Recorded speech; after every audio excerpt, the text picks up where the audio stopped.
Thank you for joining us today for our Creating Transformative Systems conference, and specifically for this panel, From Policy to Practice, Advancing Survivor-Informed Political Advocacy. My name is Kelly Klinger. My pronouns are she, her, hers. I am the Membership Engagement Specialist at NJ CASA.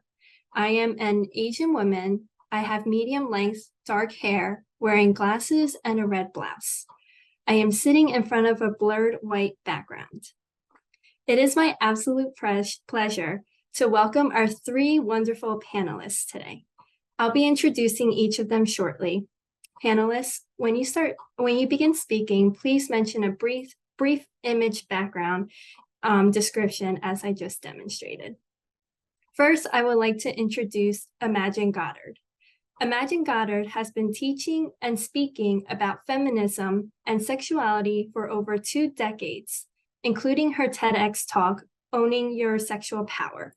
Her award-winning film, At Your Cervix, examines patient consent and bodily autonomy in gynecology and medical education, aiming to end unethical practices that harm both patients and medical students. She is committed to helping people have hard conversations and take the step that leads to liberation. Welcome, Imagine. Thank you so much. I have dirty blonde hair, they might call it, and light skin. I am wearing a sea green shirt, and I have a large plant and a drum and books behind me. Thank you, Imagine, and welcome again. Next, we have Samantha Jo Dato. Samantha Jo Dato, a humanitarian, author, philanthropist, and freedom fighter and bridge builder from Atlantic City, New Jersey, and I'm also from Atlantic City, has found it essential to bring the voices of all oppressed people into the conversation with an underline on LGBTQIA and queer issues and a boldness on Black liberation. Jo Dato has been on the front lines serving the most disproportionately impacted individuals affected by structural and state-sanctioned violence for over 20 years on a global and national level. Welcome again, Samantha. My name is Samantha Jo Dato. I am giving a description of a caramel Black trans woman with center part highlighted orange hair behind a Black blurred background in an olive green blazer and top. Thank you. Great, thank you, Samantha. Next, we have Toshira Maldonado. Toshira Maldonado, a passionate Black maternal health advocate, is from Southern New Jersey. She is the executive director of Most Beautiful Womb, centering her work around maternal wellness and improving BIPOC family functioning. She is a New Jersey Birth Justice Institute Fellow, a full-spectrum doula, and a certified outreach perinatal educator through Common Sense Childbirth Institute. Hi, Toshira. My name is Toshira Maldonado. I'm also from Atlantic City. I have a background of a tree with hues of mauve and orange, which are healing colors. My hair is thick and curly with a middle part. I have on glasses, and I have a bright blue and red and Black African print top with large bamboo earrings in my ear. Thank you, Toshira. I love all the South Jersey representation we have here, but thank you all for your introductions. And given all your experience and expertise, I'm looking forward to having a really robust conversation. So with that, let's get started into our first question. This first question, you all will have the opportunity to answer. So the first question is, we know that survivors of sexual violence are impacted by public policy in many different ways, whether that be through policies surrounding housing, healthcare, financial assistance, and economic and social policy more broadly. Can you speak to these intersections and why it is important for all public policy to be survivor informed? I believe that public policy needs to be survivor informed as well as community led in the approach of addressing the needs of the most marginalized. It's important that the historical antecedents of trauma that lie within the cultural dynamics of the people of New Jersey, as well as all across the country where injustices lie. It's important that policy reflects the cultural diversity, as well as the experiences, the lived experiences, and how can we move forward if it doesn't reflect the needs of the people where the people have the strongest voice. So I believe public policy is not public policy when it's not people facing.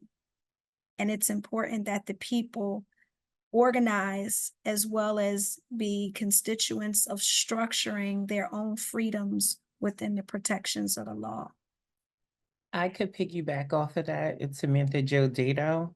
I believe that when we say public policy, we are talking about the communities that we live in and the people that make these policies. It can't be survivor-based or informed if it's not reaching the communities that we serve. We all know that sexual SA is right next door. It could be in our own home, and it's something that really is not talked about or tabooed in POC or Black families. And getting this message across means that we have to listen to our constituents and our community members. We can't do that without their voice. So I think that when you're meeting someone where they're at, a community member where they're at, they may be healing from SA or some kind of other ism that comes into place, or some kind of other phobia. So to make public policy, it can't be about the 1%. It has to be about the communities that you're trying to serve in this scenario. I'm the director and producer of At Your Cervix, and we've been using the film to affect legislation. The film is very much an advocacy tool. And so I've been getting a crash course in how legislative processes work as we've been working with legislators across the country to pass laws in multiple states. And oftentimes the lawmakers are very grateful for the information that we bring and that also their constituents in the community bring, patients who have experienced things bring, because they don't know anything about the issue. When they hear about it, they are shocked and can't believe we have to have the conversation about making a law to make doing exams on anesthetized patients without their consent illegal, because it feels like that should already be a given. It's not. And so they know very, very little about this. And my experience so far really has been that they very much value having community input. They want community input. And again, that may be based on some of the legislators we've gotten to work with. That may not be the same across the board. But there's no way they would be able to draft laws that would effectively address this issue without hearing from community. That is just absolutely essential in the process. And it varies from state to state. It varies across the country. So sometimes it's hard to know what are the ways to get the right voices heard. When are the hearings happening? What does that look like? What does it mean to go in and testify? That can sound really heavy for a lot of people. And so I think a lot of times that can scare away community members who have something to say and whose voices need to be heard in order for whatever policy is being worked on to really affect those communities and lift up those communities. So it's absolutely essential that collaboration happen. So Shira Maldonado speaking.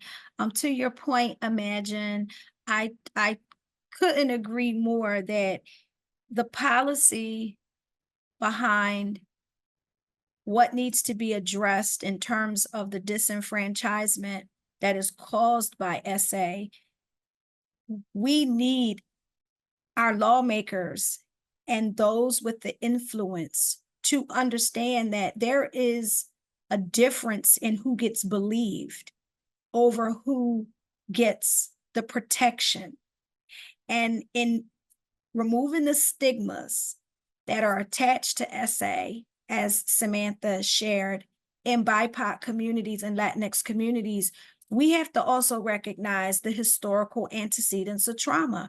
That is something that the policy makers, activists, organizers, and whoever falls on a continuum of social justice, oftentimes it's a conversation that has to get an appointment.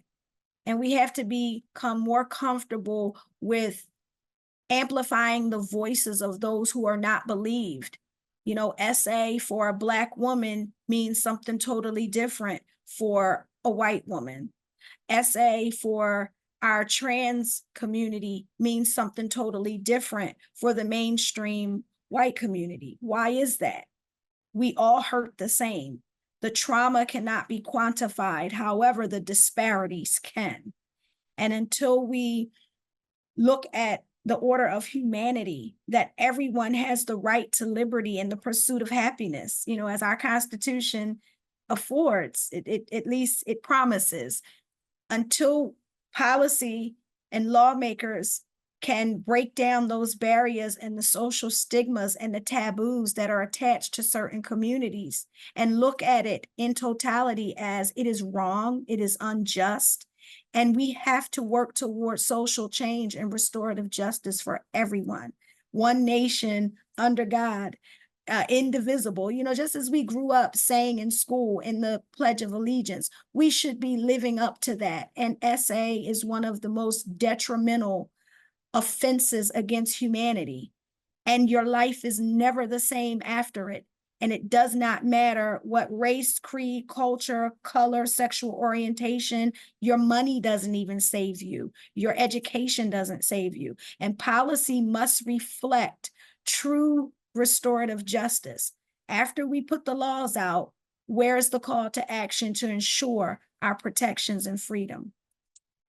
Thank you. Thank you. That was really, really insightful. I actually wrote down a few notes. I mean, I just want to say, imagine, I think we all could use a crash course on legislative policy. There's so many moving parts. It's multifaceted, and we want to make sure that we're doing everything we can to advocate for survivors of sexual assault, especially marginalized and BIPOC communities, for sure. And the other thing I really want to uplift both from Samantha and Toshira was saying that policy needs to be people facing, right? And who we are serving. And specifically our communities, because we have gotten to know our communities and we are the best advocates to really show policymakers what it's like to be in that community and what they really need. So thank you. Can I also share one of the biggest issues is that we have to wait for policy to be translated into how it affects us on our day-to-day. Like, policy law is like a whole nother language. It has such a different scope of wording and how it's applied. Like, I don't think that they do justice. We have to wait for a nonprofit who's already overworked to translate how it hits the ground. And I think a lot of us community members or our constituents are behind the 8 ball when it comes to how important it is. You don't know, like, something may come up in policy and it's not translated and they're not going to translate it for us. And I do believe it's their job to. If we can make accessible accounts for people who are speaking other languages, we have to also make accounts for understanding that policy and bills are other languages that most people in my community cannot translate. And they need to do that work, because when we're doing free labor for them as nonprofits or advocacy groups, and by the time we reach the masses, the bill has already passed. It's already been to the floor. It's already done these things. And the roar is coming back. And now it looks like we're reacting to something when it didn't get out fairly. Absolutely. Thank you for sharing that, Samantha. It is very true. And unfortunately, we see policies being created after lived experiences were shared, and then anticipated repercussions or anticipated outcomes, when really we should be working to prevent that. So thank you. And actually with that, I would like to direct the next question to you, Samantha. How do we get the attention of politicians about our advocacy work, especially when it isn't their priority or on their radar? What strategies have been effective in fostering meaningful partnerships between community organizers and policymakers to ensure that policies are responsive to the needs and priorities of marginalized communities? So let me give you this. I think living and moving with truth, freedom, and understanding, we know that the outdated policies and the history of this country is built on a lie. It's also hard to navigate for the holders of truth, both personally and professionally. And when we find our people and see us and living in this world with deep insight, it's tough orbiting around this world or just through spaces with that kind of insight.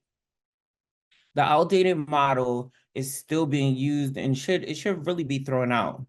But until then, we have to do some work and find out the people with the proven evidence, that policies and bills that are in alignment with your own views.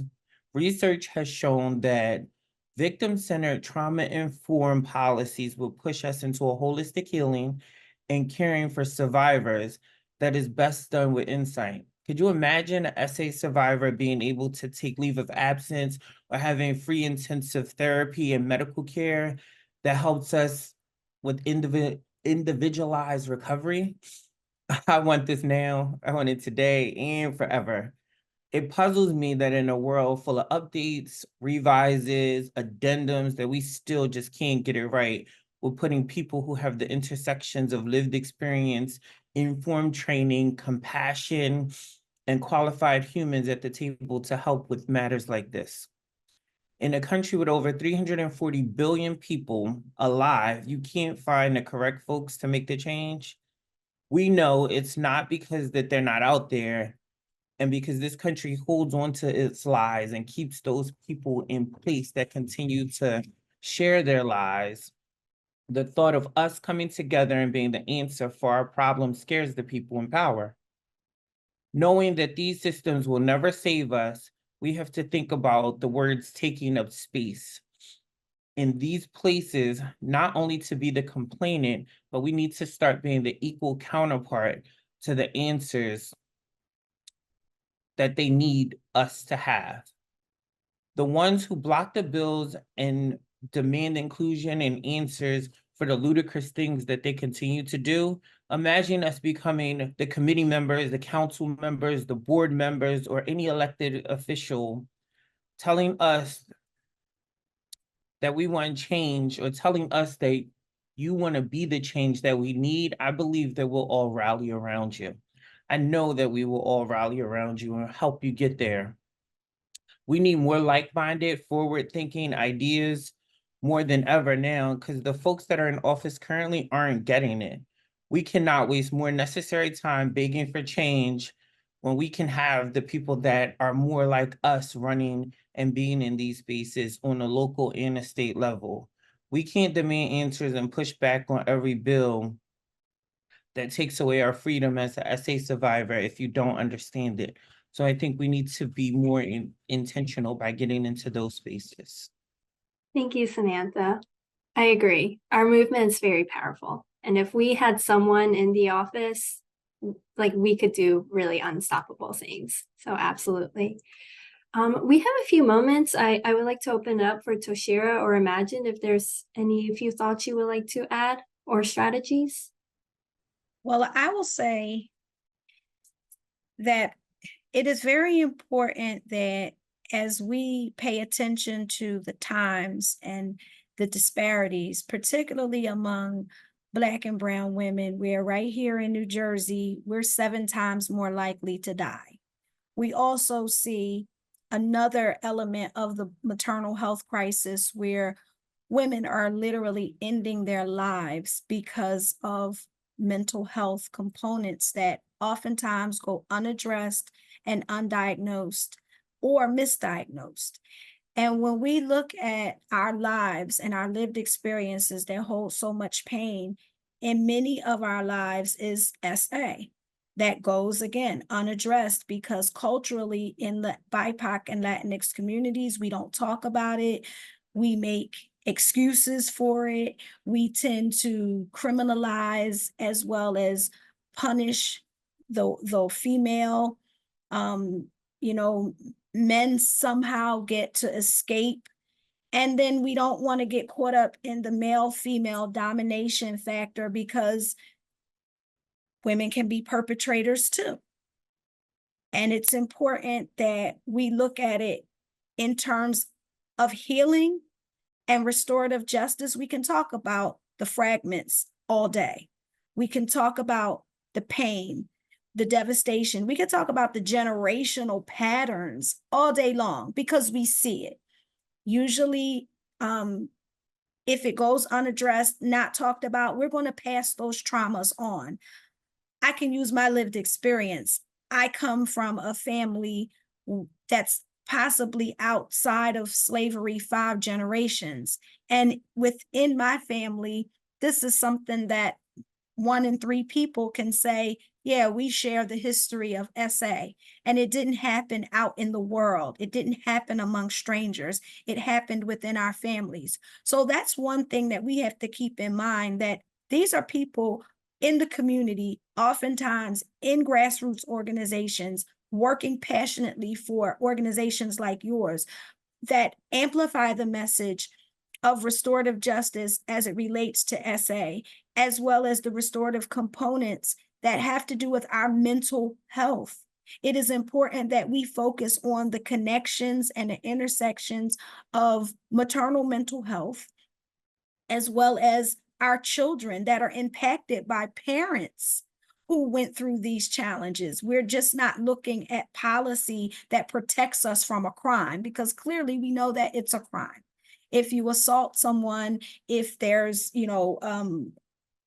sexual assault, rape, in all the different forms, that's a crime. It's wrong. It carries heavy penalties. That's on the surface, that's a given. But then the harm internally in our families and in our communities, there's not enough policy built around healing. There's not enough policy built around accountability. That sexual trauma can come from the medical community.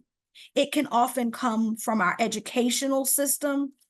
It can often come from within the community, as well as the entertainment industry, what we see on TV, the censorship. There's so many different levels of it and how we're negatively impacted. And I think we must amplify the voice and the message that in order for us to move forward with freedom and the autonomy over our own bodies and to be able to have voice and choice, we have to begin another conversation that demands action, because there's not a whole lot to protect us and save us from the aftermath. And I feel like that's a part of survivor justice, recognizing that we need communal healing and we need resources and funding that supports this, because there's not enough of it.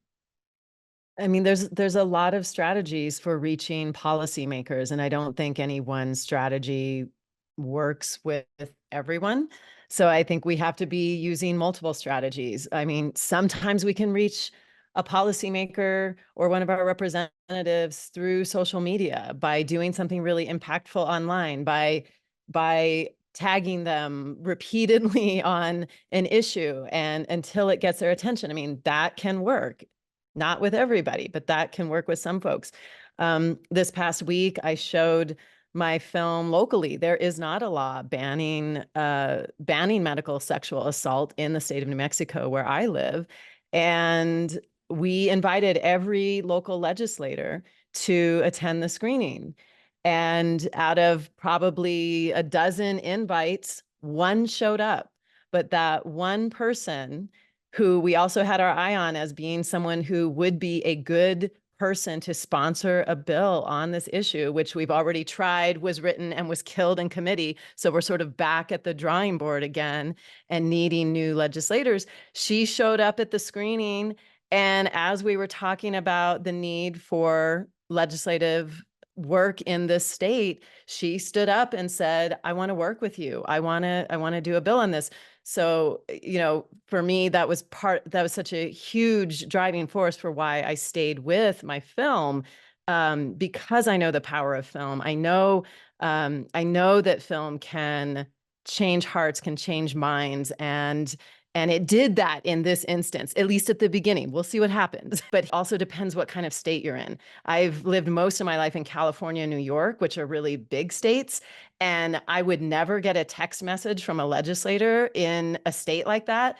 But here in New Mexico, a legislator texted me about the issue when they heard about it and got my number. I was baffled by that. I had never experienced something like that. And we ended up having lunch the next week. So sometimes in smaller states, things like that are possible if you reach to the right person and you know that they're going to be someone that's going to be supportive of what you want to get done legislatively. That is really amazing. Imagine. I'm so glad to hear that your event went well and you had a representative show up.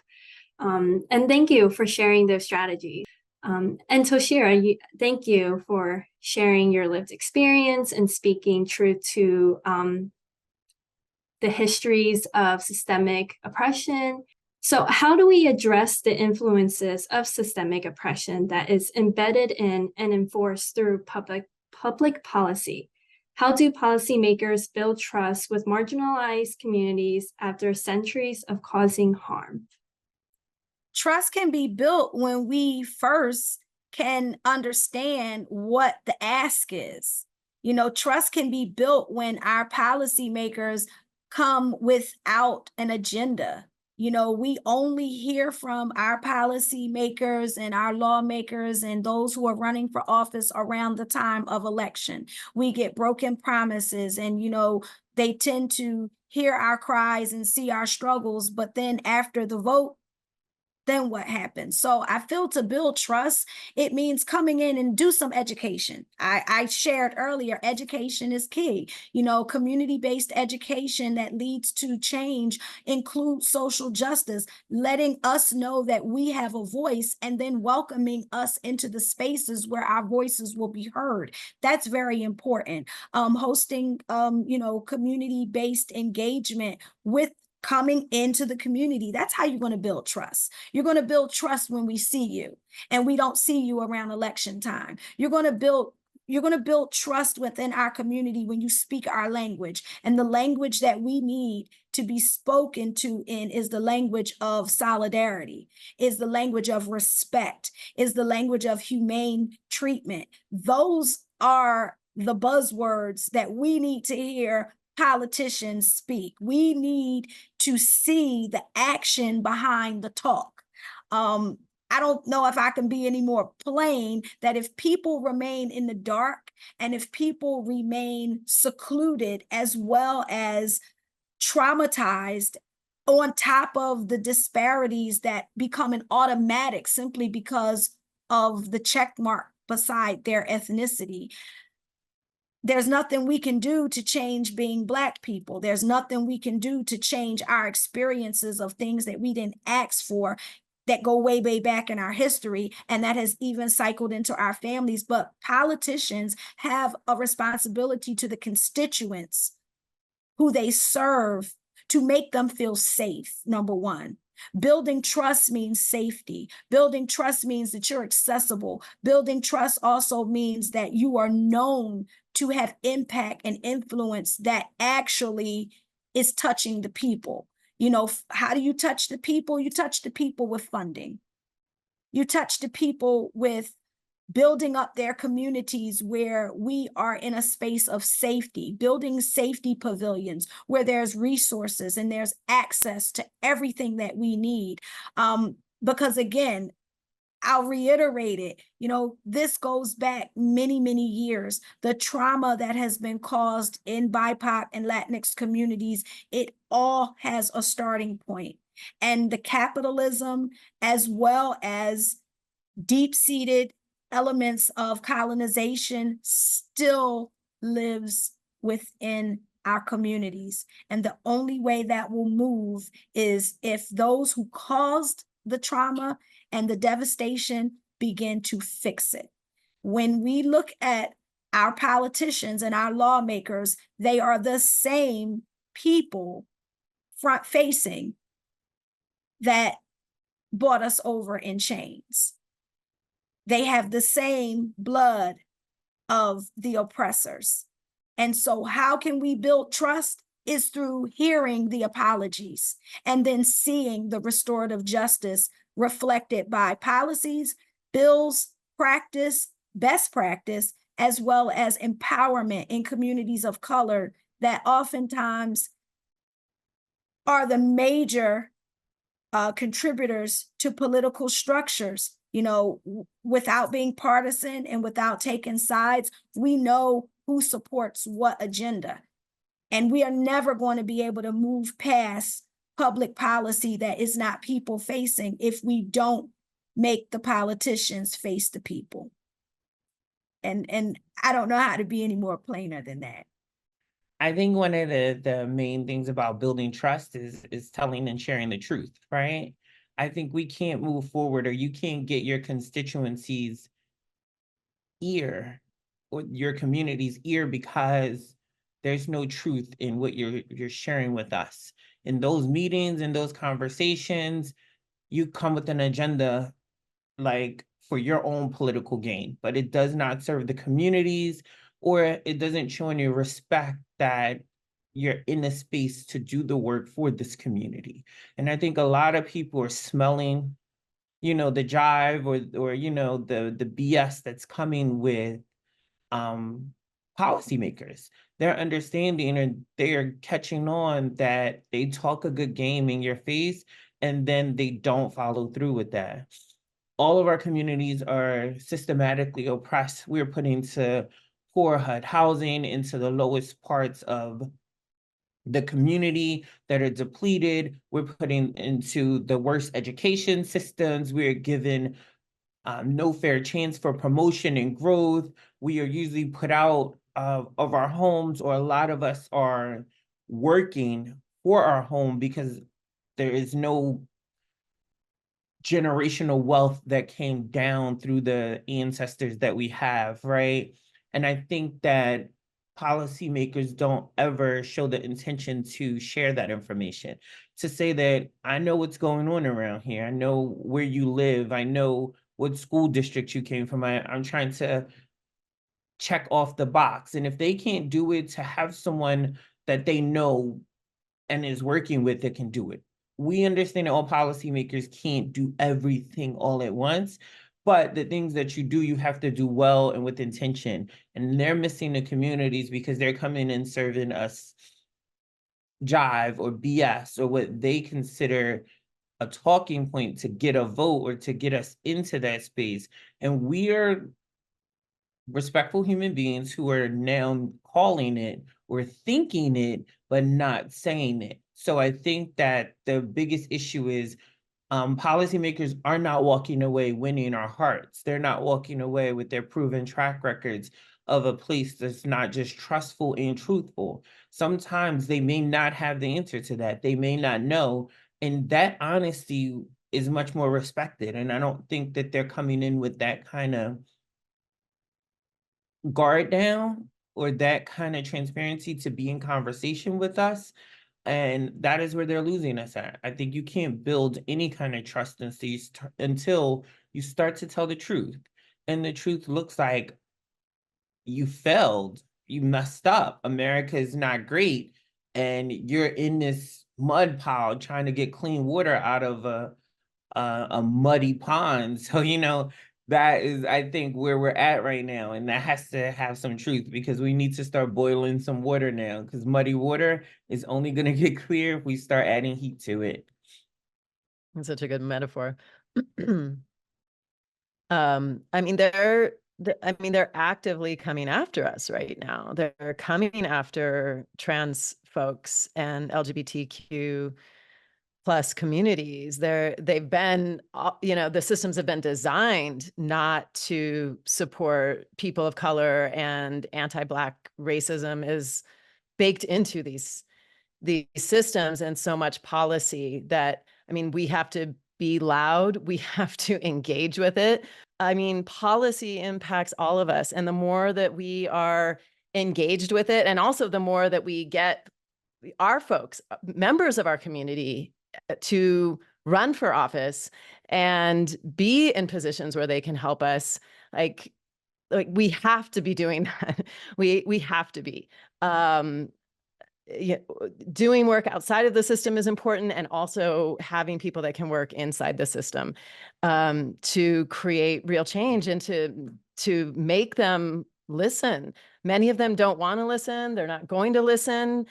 And so by us being loud and educating communities and mobilizing communities and doing our organizing, that is how we're going to get things heard.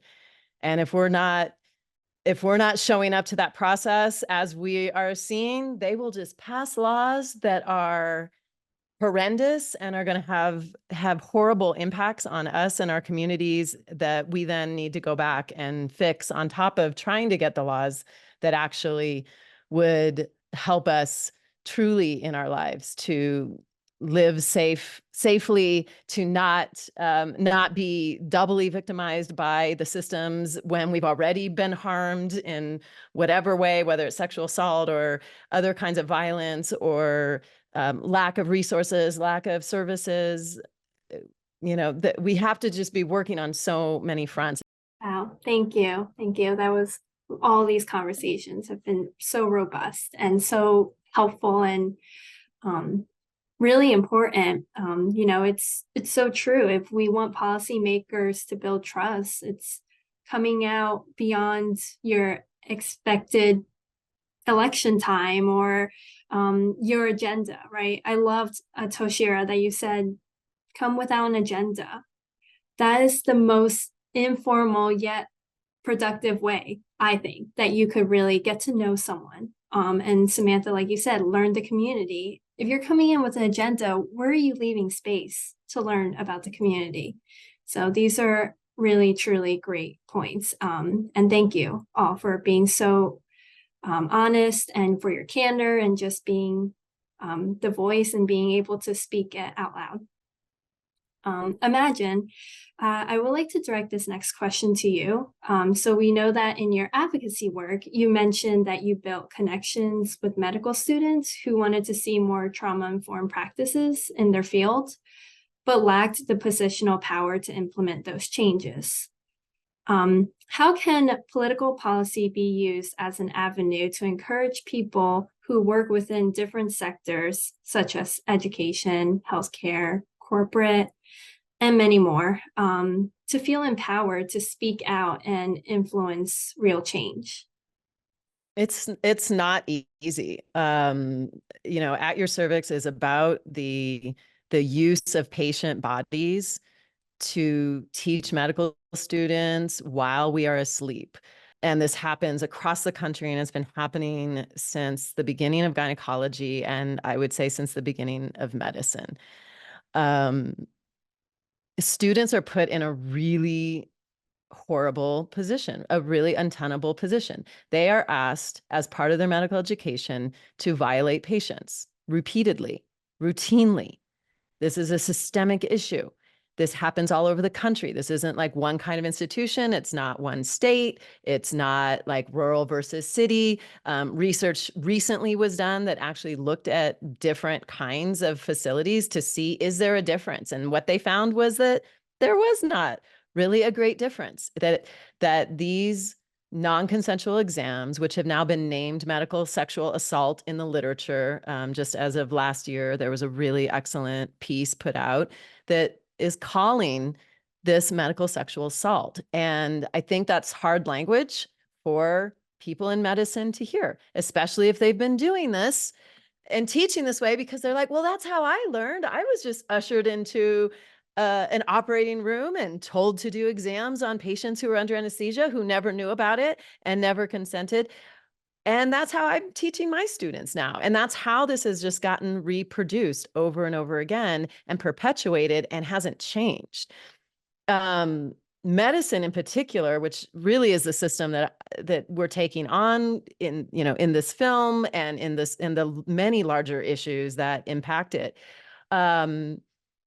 It is it very much falls outside of a lot of typical norms, in the sense that oftentimes there's very little oversight.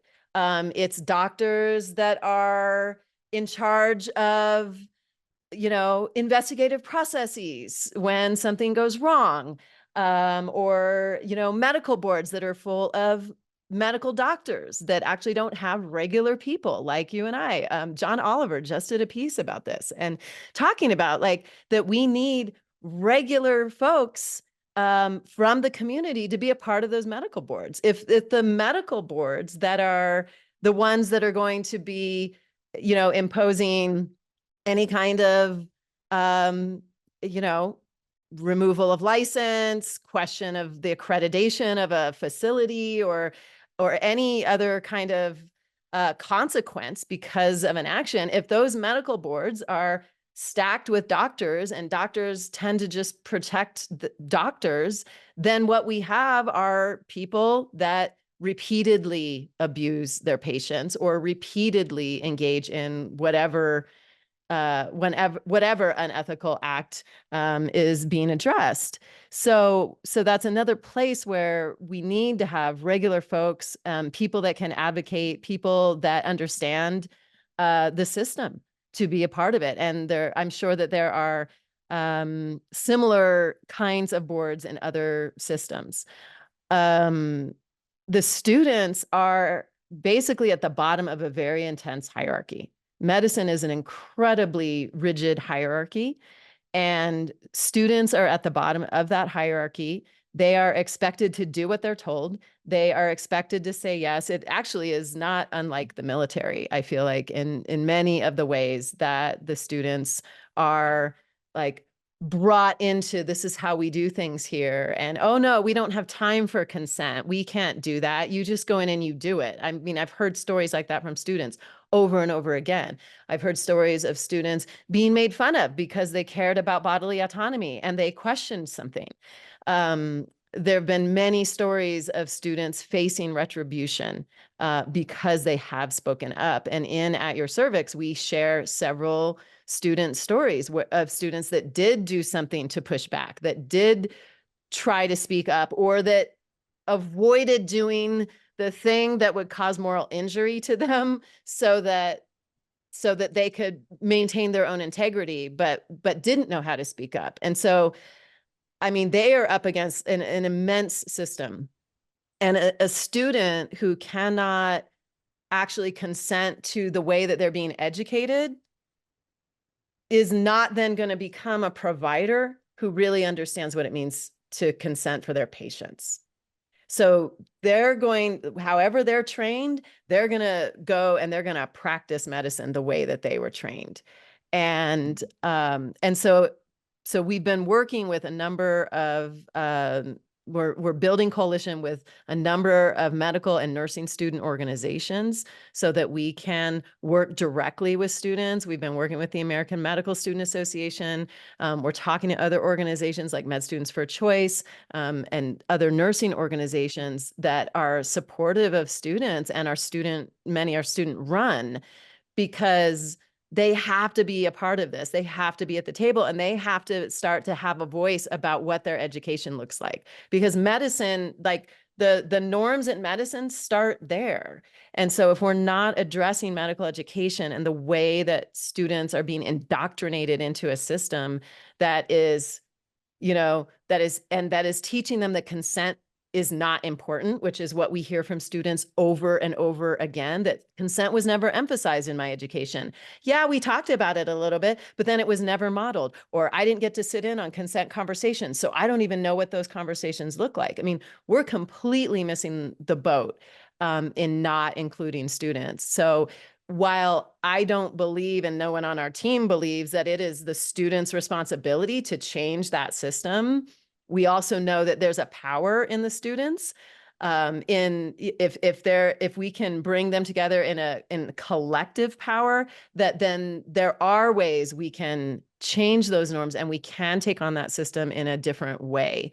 So that is part of why we've really focused our efforts there. And I've very much become an advocate for medical students and nursing students who are being traumatized in their education. I mean, we have to see that it's not only the patients that are being traumatized by what is happening to their bodies when they are asleep, but it is also that we are teaching students that it is okay to violate patients to get the most efficient outcome or to get whatever their educational needs are met. And that is horrendous. And what that breeds is then new doctors that are going to continue to perpetuate that unless there's an intervention, unless we're having new conversations with them. So that has been a very, very big part of our work. In addition to working legislatively across the United States, we are developing a pledge program with students where they're writing it themselves. They're writing a pledge that they're going to take. And then that is going to be delivered to their administrators. The administrators we are going to work to get them on board with these organizations because that collective power is necessary to take on any kind of system like that. No individual can take on a system. That the collective power has to be there. And so that's where all of our organizing, all of bringing communities together, bringing different organizing efforts together, bringing different organizers to the table is so critically important. It's the only way we're going to change systems. So Shira, did you have a comment? Yes, I just wanted to say to Imagine's point, she's absolutely right. We have to collectively and collaboratively come to the table and be able to identify resources and supports that will work within the framework of community healing and moving forward with a restorative justice approach. And on the frameworks of holistic cultural elements, we have to acknowledge that the most marginalized, as well as those who continue to bear the face of ancestral trauma, are always going to be the ones that get forgotten. And when we look at the way that our economy is, we look at so many intersections that come with the breakdown of policy being overlooked. Because here's the thing, policy is there to protect us. But if people don't understand it and they don't understand how policy can also work in their favor, they get missed. The conversations are never had, they're never invited to the table, and they're never in the room. So when we come together, as we are right now on a panel discussion, we don't all do the same thing.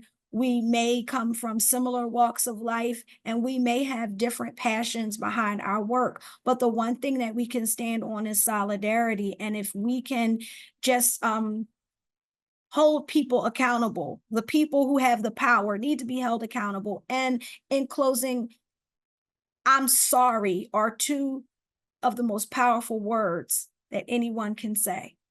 I'm sorry. And we don't hear enough of that. When those with power and influence and, stand behind policy come in front of us, there is an agenda. Move the agenda out the way, and let's first start with making amends.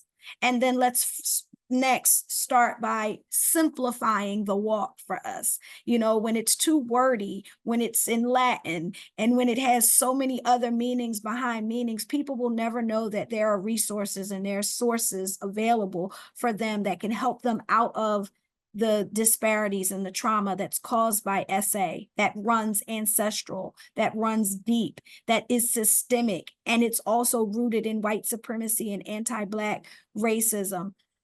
If we're not bold enough to pull the curtail, if we're not bold enough to make the declaration that we don't want to hear anything you have to say if you're not speaking what we want to hear, it's okay that we shut those doors and amongst ourselves build community and strategy. And for those of us who have the answers, and for those of us who have been embedded and been committed to the work, we then have to go into our communities and build community as well as undo what has been done that has harmed us for so long.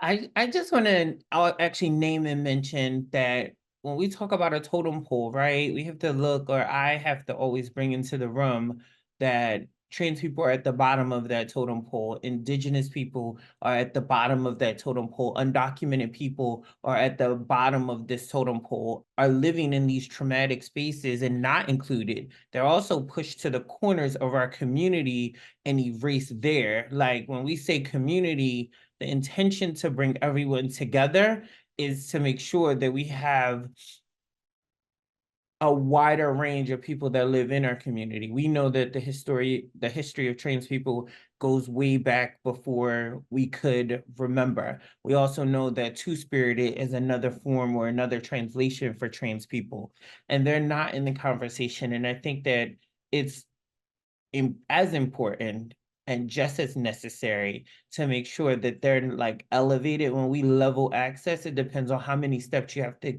take to get to that equal level so that everyone can have access to that. I think those are some of the things that like internally within communities need to happen, especially within Black communities. Church hurt is real, ostracizing is real. When you talk about being Black and trans in Atlantic City and such a trendsetter here, I know what it looks like to be pushed to a corner or not being received well. And I know many counterparts or many other folks that come from my walk or with my intersectionalities who feel like they can't even go to community. And we still have not talked about people who are still surviving sexual survivors who are still doing sex work, or people who are working 4 or 5 jobs who can't watch the news or show up in these spaces because the economy is so high. We have teachers that are now doing Uber drivers. We have other people who have a career that work for 30 years who can't keep up, and now they're picking up second jobs. And when they come home, they're tired, or when they come home, they want to decompress. And this holds a lot of space and a lot of energy. So like, I just don't want to leave them out of the room or out of the conversation as well, because it's hard out here. Like, it's really hard. And a lot of us are doing it alone or very, very sparse with little help. And I want to name that we need to make sure that they are somehow not forgotten, because their voices and their experiences are as important. When we do this for 20 years and it's our passion and drive, a lot of people are just trying to make it their ends meet. And I think they're very, very much need to be at the table. Absolutely. Wow. Thank you to each of you. As we conclude our panel discussions, did anyone else have any final remarks that they would like to make, and how we can really ensure that the policies are promoting equity, healing, and liberation? I mean, I think we just have to continue to do the visioning work. It's sometimes hard to look at the systems we have and think like from an abolitionist perspective, if like nothing, if none of this were here, what would we create? Like, let's go back to like, or start again from a place of vision of what it could look like, what could make it so miraculous and amazing, and where everyone, Samantha, could be in the room and everyone's voice is heard.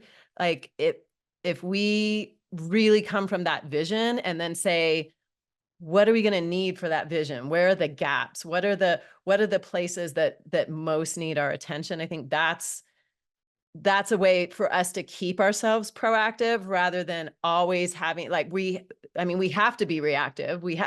There's an onslaught of horrible policy being put forward right now, and we have to react to that, but also like staying true and staying anchored and rooted in our vision, I think is the way forward to creating systems that actually work for all of us, which I believe we can do. I don't know if they're these systems, but I think we can do that. Imagine, thank you for that. I think one of the things that I am wanting to leave with is that we have to go within our own work. and look at the areas and the holes that we have in it. I think in these retreats that we're having, in these council meetings that we're having, in these conversations, in these team meetings or these collaborative things, we do a lot of things well. I want you to go back through and look at what you don't do well, you haven't addressed, or is a mirroring or something that's burning within your organization that you're turning a blind eye to. If we do that, I think that we will start to find and build better relationships with other people doing that work that mirror us. I think we will also be intentional with being inclusive to those spaces, or having our ear to the ground to know that you're not doing things in that area or that arena well. And knowledge is power. So I don't think that I wish everyone's budget would quantify by $2 or $3 million dollars, annually. Yes, I want that for all of us. And even with smaller budgets or smaller groups, we have to name, we don't represent trans people well in our organization. We're missing our Latinx community. Have we discussed disability justice? Have we been intentional? Do we have a pulse on what's going on with rural areas compared to our inner city areas, right? Do we have an understanding on not just sexual assault, but depression and alcoholism and all of the other things? So when we talk about a wraparound approach, I think that, yes, it's good to use our voice on the external and to push our own messages of what's right and wrong. But I think a lot of us, and during these retreat spaces, during these meetings and these debriefs, you got the email, let the email go. It's not just that. Let's do some deep core work within our own organization or community or cohort to really look at what areas we're not serving or what areas that we have not been able to touch yet. And I'm not saying that you're going to be able to touch it if you already have a plan in place, but it has to be added into that plan, or you have to be able, when dealing with community, know that you're not the expertise or you're not holding space right now for that. And sometimes just being, we haven't touched the trans community. We're not getting the response that we want. We haven't touched the, the immigration community or the indigenous community. Could you help us? Could you partner with us, or could you point us in the right direction to who we need to speak to these areas? I think those are some things that change the quality of how you're showing up for your community. And I think you get a lot more respect when people see you asking your community and constituencies to point you in the directions and to help shape and mold the vision of the work you're doing. So I think that's important as well. And I couldn't agree more. I feel like when we miss any person in any community, then we have missed every community. It's important that we start with making the proper assessments. And as community leaders, being the executive director of a grassroots nonprofit that's centered around reproductive justice, it means that I need to meet people where they're at. But how can I do that if I don't have enough information about them? If my intake, where it starts with the conversation, doesn't ask those questions that no one else is going to think about. It may start with, where'd you grow up? What was the dynamics of your family?